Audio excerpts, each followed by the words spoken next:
હવે ભાજી લગાવશું. હવે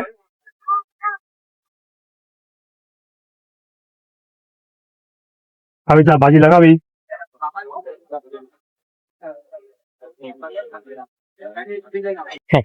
એના પછી કચ્છી મસાલા સિંગ, કચ્છની સ્પેશિયલ સિંગ એના ઉપર રાખવાની, સોસ ઉપર સજાવવાની છે, દેવાની.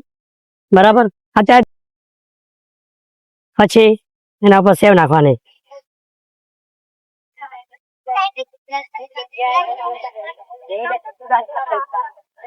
आपनो कच्ची मसाला टोस्ट तैयार।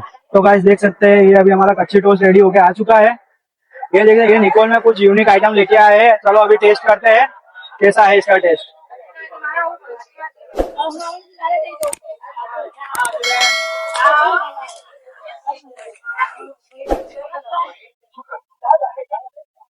આપનું એડ્રેસ છે અહીંયાનો રસ્તાન 4 રસ્તા બસ સ્ટેન્ડની બાજુમાં નિકોલ.